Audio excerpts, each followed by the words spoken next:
한정문,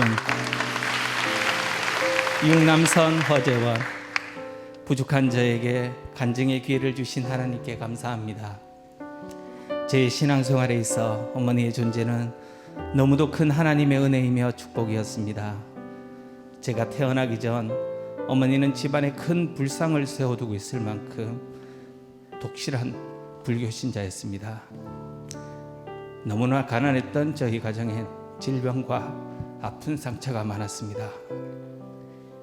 심장병으로 형이 7살에 죽게 되었고 아들이 없어 40이 넘은 나이에 어머니는 출산을 하게 되었습니다.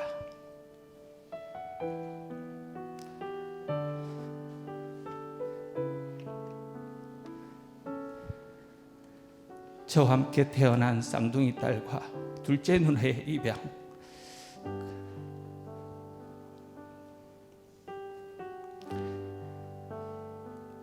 그 일 때문인지 어머니는 귀신이 들려 누구도 감당할 수 없는 상태가 되었고, 어머니의 병을 고치기 위해 찾았던 교회에서 어머니는 하나님을 만나 병 고침을 받으시고 새 생명을 얻게 되었습니다. 그 후 저는 부모님을 따라 신앙생활을 하게 되었습니다. 10년 정도 신앙생활을 하시다가 아버지는 주일에 교회를 가지 않고 농사일을 하게 되었고, 그때부터 핍박이 시작되었습니다. 견디기 힘든 핍박 속에서 어머니는 믿음을 이어가셨습니다. 폭력 가운데서도 기도하셨고 찬양을 드렸으며 주님만 외쳤습니다. 고등학교 1학년 때 저는 안구 기증 신청을 하게 되었는데, 그 사실을 알게 된 아버지는 교회를 택하든지 집을 택하라 하셔서 교회를 택하겠다고 말씀드리고 가출을 하게 되었습니다. 2주가 지나 교회에서 어머니를 만난 저는 너무나 가슴 아팠습니다. 눈가에는 피멍이 들어있었고 몸은 너무 힘들어 보였습니다. 저는 곧바로 아버지께 용서를 구하며 앞으로 말 잘 들을 테니 제발 교회 가는 것과 어머니를 힘들게만 하지 말아달라고 눈물로 애원했습니다. 저는 결핵과 심장이 안 좋으신 어머니를 지켜야 했고 주의를 지키는 싸움을 해야 했습니다. 1995년 대학 1학년 여름, 어머니는 심장 판막 이식 수술을 받게 되셨고, 그날 저는 동산병원 수술 대기실에서 하나님은 실수하지 않으신다네 찬양을 부르며 눈물로 기도했습니다. 하나님, 우리 가정을 지켜주세요. 우리 가정을 회복시켜주세요. 지금도 이 찬양을 부르면 그때의 그 뜨거운 눈물이 생각나고 하나님의 은혜가 생각납니다. 평소 주일은 어떤 핍박이 와도 지켜야 한다는 어머니의 가르침이 있었습니다. 첫 직장을 주셨지만 격주로 주일에 당직을 서야 하는 문제로 직장을 옮기게 되었고, 첫 직장의 혜택인 사택 제공, 관리비 지원이 없어지고 연봉도 25% 줄었습니다. 집이 없어 시골 부모님 집 우사 내부를 수리해 살게 되었지만 매주 주일을 지킬 수 있어 감사했습니다. 2004년 봄, 어머니는 췌장암 말기로 저의 둘째 아이가 태어난 지 5일 만에 돌아가셨습니다. 그 시간 어머니 곁에는 저밖에 없었고, 어머니와 함께 나 같은 죄인 살리신 찬양을 불렀습니다. 어머니는 신앙생활에 대한 격려의 말씀을 해주셨습니다. 어머니가 돌아가시는 순간의 그 평안함, 저는 눈물보다 찬양이 흘러나왔고, 내가 왜 이러지? 왜 이렇게 기쁘지? 이게 제 정신인가 싶을 정도의 잊지 못할 시간, 큰 은혜의 장례식이었습니다. 2014년 아버지는 간암과 폐암에 걸리신 후 다시 주님을 찾으셨고 3년간 신앙생활을 하시다 2016년 겨울 돌아가셨습니다. 어머니 때와 마찬가지로 나 같은 죄인 살리신 찬양을 불러드렸고 함께 기도하시다 돌아가셨습니다. 돌아가신 날은 금요일, 주일에 발인을 해야 하는 상황이라 저는 이 일장으로 장례를 하게 되었습니다. 주변 지인들의 아우성, 불효자식이란 소리도 들었지만 저는 주일을 주님께 드려야 한다는 마음이 강했습니다. 그렇게 저는 주일에 주님과 함께하는 것을 강조하고 자녀들에게도 가르치며 살았습니다. 하나님은 저를 2005년 만 28살의 나이에 안수집사로 세워주셨고 주일학교 부장, 주일학교 설교, 찬양인도, 성가대, 재정부, 차량 운행, 청소 등 토요일 주일은 교회에서 살듯 하였습니다. 근데 집에서는 빵점짜리 아빠였습니다. 설거지 청소도 안 했고 내 자녀를 키우며 기저귀도 막내에게 딱 한 번 갈아준 강큰 남편이었습니다. 집안일과 직장을 경험한 아내는 교회에서는 다 하면서 집 오면 이렇게 다를 수가 있냐며 그냥 교회에서 살으라며 불만도 많았습니다.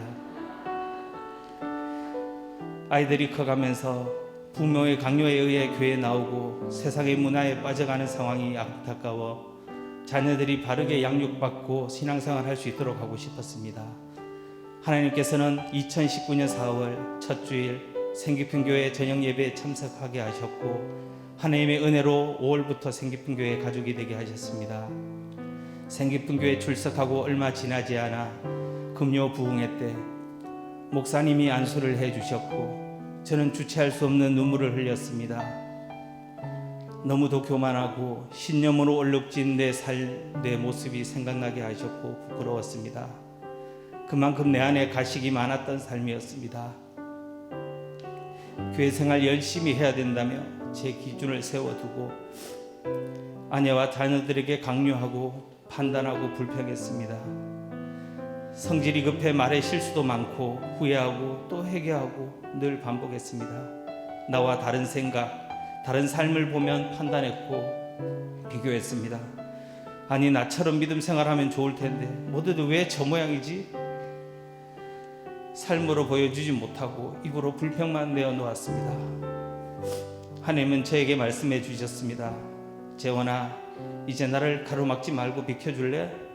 이제 내가 이래도 되겠니? 라고 말입니다. 말씀을 내 마음대로 해석하고 불순종했던 삶을 회개하게 하셨고 목사님의 말씀과 사모님의 양육을 통해 깨닫게 하셨습니다. 생기품교회 출석한 지 얼마 되지 않아 우리 가족은 교회 근처에 아파트가 있으면 좋겠다고 생각을 했고 기도하며 때를 기다렸습니다. 하나님은 지난해 10월 대구에 아파트를 구입할 수 있게 하셨습니다. 고령에서 학교 다니던 자녀들을 얼마 전 대구로 전학시켜 주시고 가족 모두 교회 중심의 삶으로 인도해 주셨습니다. 결혼하기 전에 저는 아내에게 2가지 약속을 들어주면 결혼하겠다고 했습니다. 자녀를 5명 낳아주기, 또 하나는 아파트에는 절대 살지 않는 것이었습니다. 역시 내 뜻대로 되는 건 없었습니다. 둘 다 실패했지만 하나님의 은혜에 감사합니다. 가족 모두 같은 말씀, 같은 양육을 듣는다는 것이 얼마나 감사한 일인지 하나님은 우리 가정에 큰 변화를 주셨고 함께 찬양 듣고 믿음의 격려도 해주는 정말 2년 전에는 상상할 수도 없는 일이 지금 일어나고 있습니다.